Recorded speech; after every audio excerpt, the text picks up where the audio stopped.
So today I'm going to show you my rain barrel collection system. I have 4 raised garden beds, and I have 3 65-gallon rain collection barrels, such as this. I got a Home Depot, $100, has a planter thing on top. Can't really see it too well. You'll see on the other ones when I show you. They all come with a hose and the gutter diverter, which I put a little bit higher than they recommend. They want it almost level, but this fills it up real fast. And I'll eventually put the return to go down here, as I did over there. This is the newest one I did. I did this yesterday. This is the last one, thank God. They're all on these 2 cubic foot cinder blocks here, and this one has a 2 holes manifold. I also installed a 3/4 inch ball valve quarter turn. It's empty. Obviously it's new. And this I got on Amazon, I think $14 shipped. Prime is great. You do have to cut a hole if you don't have top. Top here doesn't have a hole. This is for the planter. If it gets too much water, it just shoots it out. So you will need, for this particular one,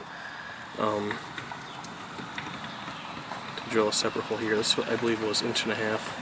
And then I got a separate fitting here, and this is the hose. This is longer because the gutter's further away.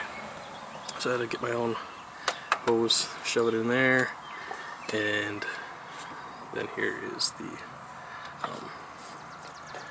overfill.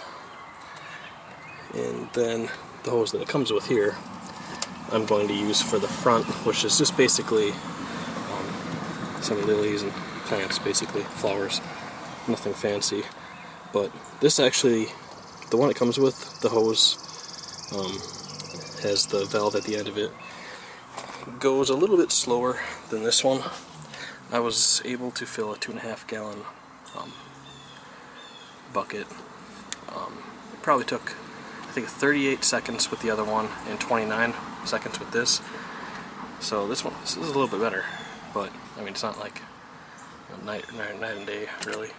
So the reason I have these 2 here is this one will be if I ever want to fill up like a planting container planter and just kind of water by hand, or this one will be connected to the other barrel in the back, because ultimately this one's going to have a lot more water in the back, because this is only going to be for some plants and it's not going to need all that water, but I will need it in the back. So all different kinds of manifolds that I bought to kind of check out. That one seems alright, looks cool. So we'll go back here. Here are my raised beds. I have a peach tree there. I have my newest raised garden bed there, which is basically just tomatoes. This one here's got some blackberries, hula berries here. If you don't know what hula berries are, they're small like strawberries and they're supposed to taste like pineapple. And this is the 2nd year I've had them, so now they're going to actually produce fruit. I also have some cantaloupe and honeydew that haven't really come up yet, but if they don't, no big deal. They didn't really turn out that great last year. One of the biggest issues I've had with the raised garden beds were slugs. Slugs will kill everything, especially if it's on the ground. And once they kill everything on the ground, then they'll go for the tomatoes. So get a slug bait and get rid of slugs, because they are bad. Also, you can do a copper strip. I bought some, I haven't installed it. I kind of want to see how the slug stuff goes this year. Last year was kind of rough, around July, August. And yeah, they destroyed a lot. So, but the bait killed them. You can tell that right away. And it does kill earthworms too, regardless of what they tell you, it will. So, over here, my main barrel, I've got the stock hose here. I've got that hooked up to Rainbird hose connector to their 1/2 inch flexible piping. These here are $2, $1.98 or whatever at Home Depot. So buy a bunch of these if you're going to have any kind of system like this. I think I bought 8. I might buy more, because you had to connect to your system somehow, right? And this actually works really well. I only have this hooked up to the peach tree right now, and The peach tree, all my trees, I have 4 fruit trees, have 7 gallons total per hour drip emitters. So this manifold here is a lot of stuff, but I got one for the tomato bed, one for, you know, every bed basically. It's going to have its own valve. And this will be easy enough that if I don't have any water for whatever reason, which I probably, you know, I'll run into them at some point, I'm sure. All I do is I disconnect this, and on my spigot over there, I don't know why it's not zooming. There we go.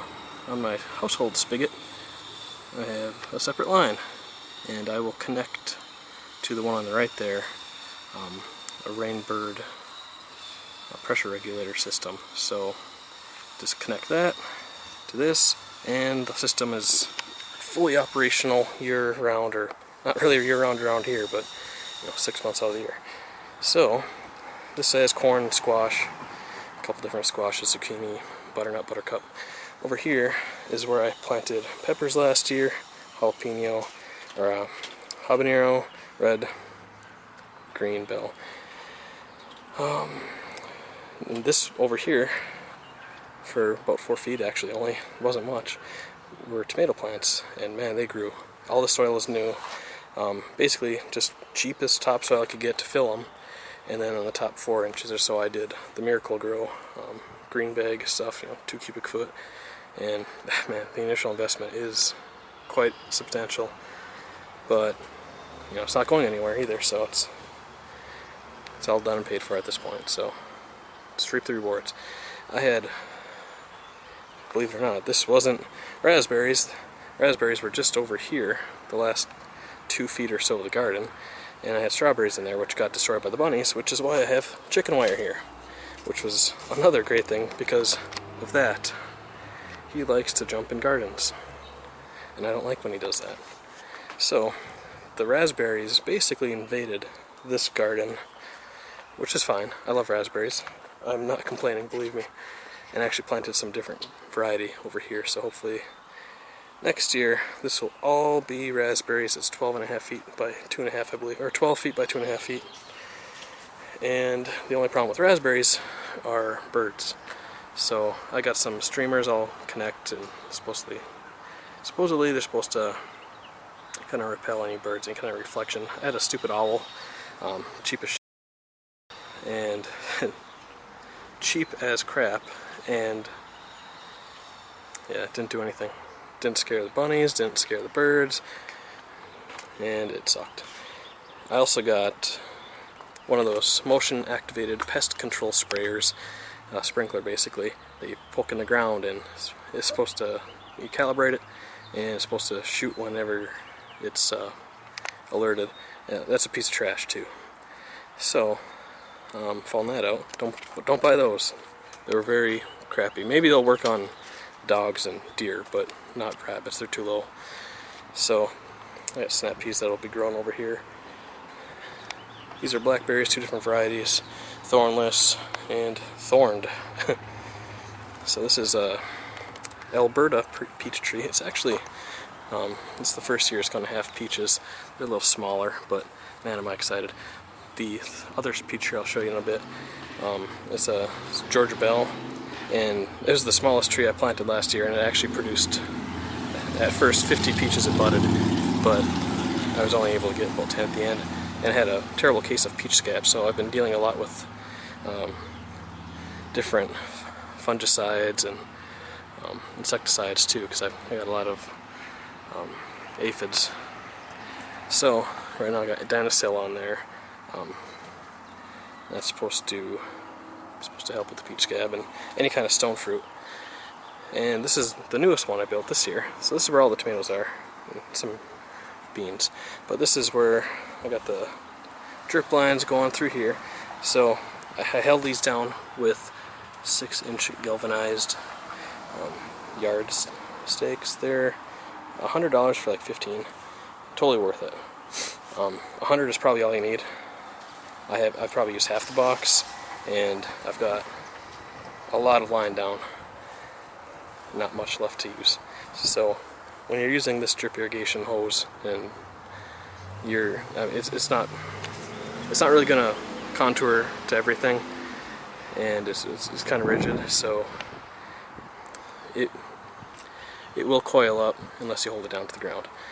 So on here, I didn't know, I was playing around with it basically. I used 2-gallon emitters here. The red ones are 2-gallon, gray or tannish gray kind of. They are 5-gallon. So I figured I'd put the 2 gallons closer to the front because I figured the most pressure would be in the front here. And they actually work pretty well. Some are inconsistent. They drip, some drip faster. I don't know why. They're all installed the exact same way. You tear your fingers apart putting this stuff together too. You tear it apart even more trying to pull it apart. So I tried to do that in the back where I put the 5 gallons, because the 5 gallons were actually spraying about 2 feet out, which is kind of surprising because they start here. These 2 plants are 5-gallon emitters, and then this one here, it's really sunny, I apologize. And we're about 28 feet away from the first barrel from this spot. So, and this is unpressurized. This is just gravity fed, and from the plane of the yard here, it's hard to tell. It's probably about 18 inches below the bottom of the barrel. So the barrel did empty because the valve is about 2 inches from the bottom, and it did make its way all the way back here pretty easily. So it does work. The Rainbird barrel collection system, Rainbird pressurized drip irrigation system, is meant to be just that, pressurized. And that's why they sell the regulator for like 20 bucks that you hook up to your spigot, and then it has a more consistent pressure throughout the system. So you can get them for 20 bucks, or you can get them on Home Depot, again pushing Home Depot, for I think $12. So again, if you're going to get the anything rain barrel wise, Rainbird, or actually Rain Barrel too, Home Depot's pretty good. I also got, for each hose fitting, the inside have a plastic, I think it's like it's called 150 mesh. So you'll definitely want that. I have a very large maple tree there in the front, so not only does it shoot buds out, then it shoots those little propellers out right after that. So on all my gutters, which is quite a bit, front and back, I have screeners, and they're about 3 feet. You can get them at Menards for about $1 each actually. So they'll screen out anything big, even the buds, and then they won't get like shingle debris. But then for about 5 feet or more, wherever the gutters drain, I have basically like thicker foam. I shove some foam down into the actual downspout, and then I fill the gutter with that same foam. It's pretty coarse, but it does filter a lot. It really does. I actually just readjusted my gutters up front this morning because they weren't level, and now they are. So I won't have dripping straight down into my lawn, hopefully, and I'll have really nicely filtered water to go into the barrel, so that the pipes don't, or the lines don't get clogged. So yeah, if you try to take these 5-gallon emitters off here, you can kind of see it.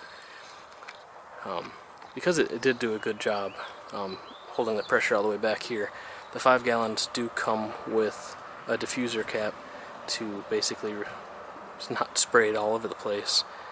And by putting it on a little snug, I guess, it did match what the other 2 gallons were basically doing. And so otherwise I think they're pretty worthless. Just take them off, especially if you're going to put them on a tree or something. So around here I got just a 1/2-inch hose connected to it, the T there, held down with garden stakes, or the lawn stakes. I got them everywhere, because even this stuff, this is really, it's more plastic than it is rubber, so it's going to contour to how it was molded, which was in a coil, tighter coil. So a lot of this stuff, though, I have it kind of coming around to the plant basically, because it's more of a struggle if you try to fight against it. Well, let me try to find something here. Actually, so the half-inch tube here, I have it going around here, 90 degree, and then it ends. You're going to want a bunch of these caps, 50 cents on Home Depot again, or, I mean, you can use PVC pipe, you can really use anything. Otherwise, if you spend it at the store, it's like $2 for a 2-pack, so you half off Home Depot basically. Went around with a nail, because these are beans, underneath here, just punctured all around until I got the saturation level where I want it to be. I'm not worried about vines or bugs or anything, debris getting inside of the lines, to be honest. If it clogs, so be it, I don't care. It's 8 feet of line, I've got 100 feet per roll at $11, so I can replace it, no big deal. But these, here we go, this, that's too much shadow. These garden stakes here, these are cheap too. You get a 100-pack for, I don't know, like, I think it's $9, $10.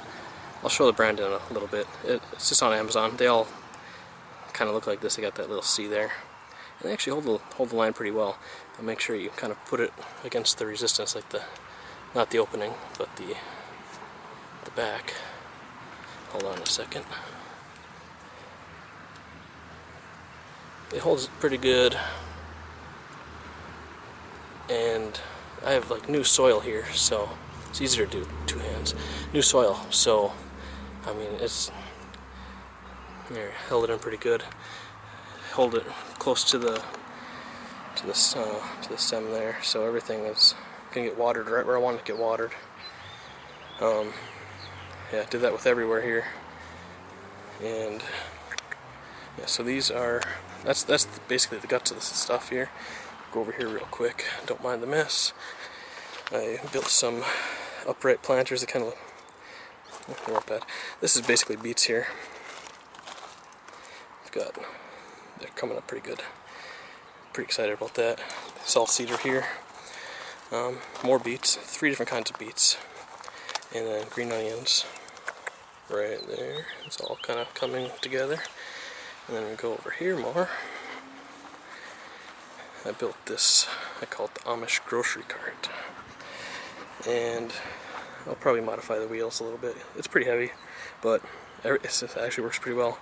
It's got an oak handle. Everything is, besides the top, is pressure treated with lumber.